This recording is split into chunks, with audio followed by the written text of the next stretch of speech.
video on how to set up Dubia cockroaches to be able to feed your pets a very inexpensive way. I will say it is a one-time expense if you do it right.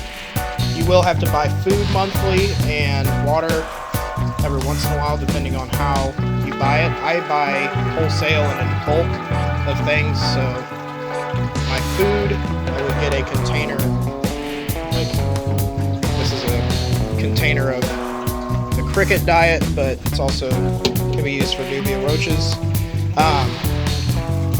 And with my water, I bought these water polymer crystals. This whole bag, I bought this like 3 years ago, that it was to be used for cricket water for my pets, or for my crickets, but I switched over to Dubia roaches because they are way better in protein amounts, they're way healthier, there's not as much exoskeleton, they're cleaner, they don't smell, they don't make any noise, and I will say the noise of crickets coming from my back room, I had crickets back there, I'd get 1,000 every week to 2 weeks, and the noise was just horrible, and I don't know how everybody is with it. Some people think it's soothing. I got annoyed by it after the first, 3 months of having them, whenever I started getting that amount. But they also cannot climb on slick surfaces, and they do not bite.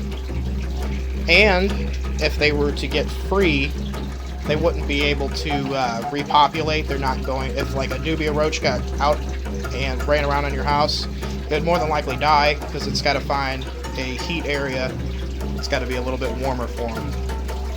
And they reproduce in numbers, not by themselves. They're not asexual or anything like that.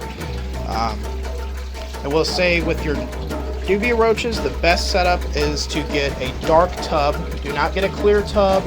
Some people put them in tanks, some people put them in clear tubs, but what has worked best from what I've read up online and what is working for me is these completely plastic tubs that are not see-through. You want to get some egg crates. You can get them very cheaply online. And you need 2 bowls. You'll need one for water and one for food. For babies, you'll want the more shallow bowls, or you can even use lids like these container lids that you can shave down one side of them, like these lids here. That, like, if for babies, you can shave down this edge of it so they'll be able to get right in there, but just like one little area so they can crawl in. Alright, so you need a few egg crates, and for me what's worked is having the egg crate touch these bowls, that way they can crawl in and out a little bit easier. But this is my nymph bucket, so I don't really worry about them getting in and out all that much. This is my adult container. See all the babies and adults in there. I got a decent amount. I don't have a ton, but I don't really need a ton yet, but this will multiply like crazy. I bought 500 a few months ago, and they were nymphs and babies. Now the nymphs are these adults that are in here, and the babies are now the nymphs that are in here. And these adults in here are starting to make babies. There's probably 800 to 1,000 babies in there. I'll show you the difference of male, female, baby, and nymph.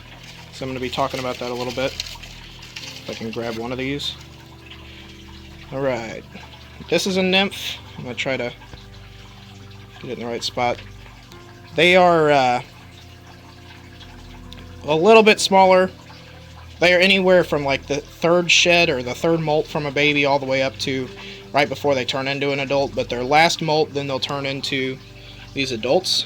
The one at the top, that's a female that has short little wings and they're real shiny. As you can see, the nymph is not really all that shiny. And the male has real long wings. There's also a baby in here. There's a baby. And that's probably about a week-old baby. They're usually about half the size of that whenever the mother first has them. They are live bearers, so you don't have to worry about any eggs all over the place or anything like that. So they give live birth to these little babies. And the babies are even good food. I went and I'll feed them to my fish, or if you had smaller geckos or something like that, you could feed them babies or, you know, real small ones. Now, talk about the water and food. This is the food, and this is the water crystals. The water crystals you add water to. As you can see, it says it makes 32 gallons for this entire bag filled up. I think this was like 15 bucks. And this has lasted me, like I said, I got it a couple years ago. And it makes these water crystals. And the reason why you need water crystals is because they cannot drink sitting water. They will drown. It's the same thing with crickets, if you guys have crickets.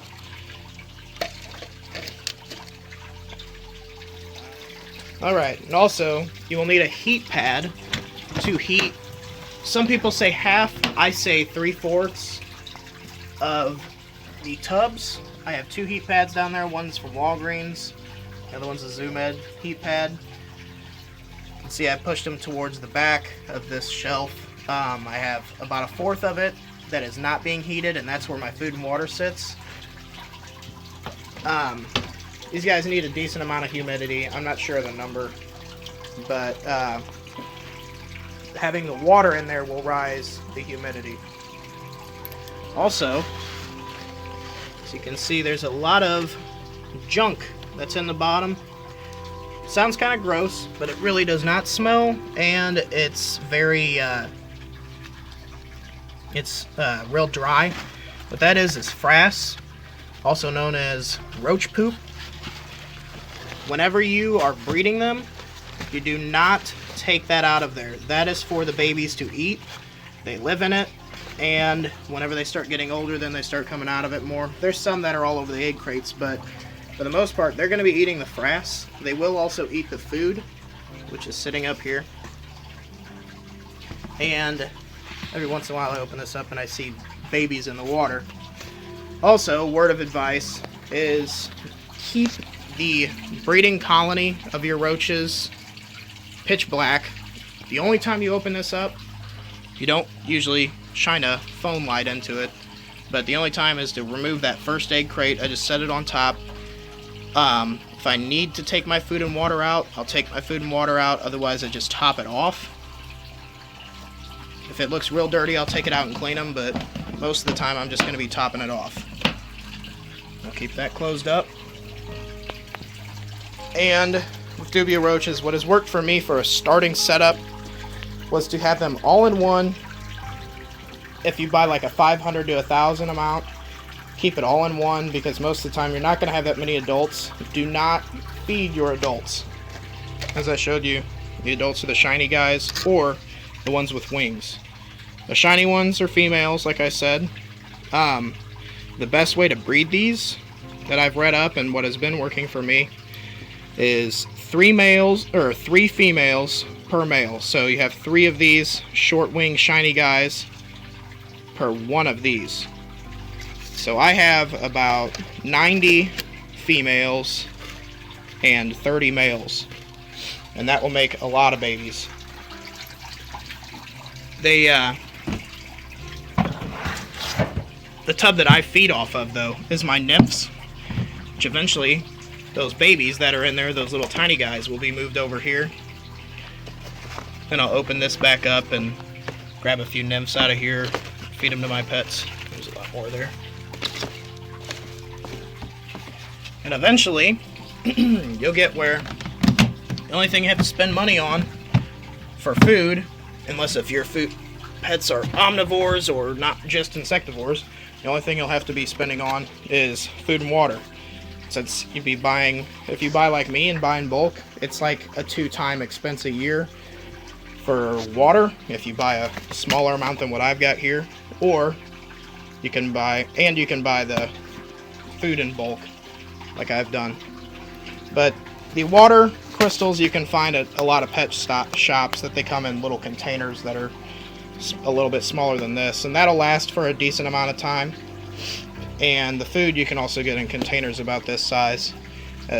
For the amount of roaches I've got right now, it'd probably last me 2 or 3 months, and that's like $20. So it's better than buying crickets, which are $1 a dozen up to, and then whenever you get more than a dozen, if you get, like I used to, 1,000 large, it's like $25 for 1,000 of them. So that's an average number. I don't remember the exact amount, but it used to be about $26 something every 2 weeks for me to be able to buy crickets. So the stuff gets expensive, but this is an inexpensive, more healthy way to feed your pets. The word roach grosses people out, and they look, they are roaches, but they are much cleaner than crickets.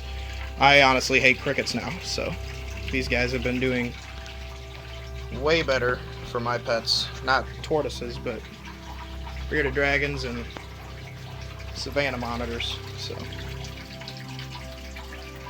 alright guys, well, thanks for watching. I hope you enjoyed the video. Hope I was able to teach you a couple things on how to raise these guys. If you have any other questions about anything more specific with Dubia roaches, ask me and I should be able to help you out. And if I can't, I will point you in the right direction of where to get help, that being online or any kind of forums and stuff like that. So, alright guys, thanks again.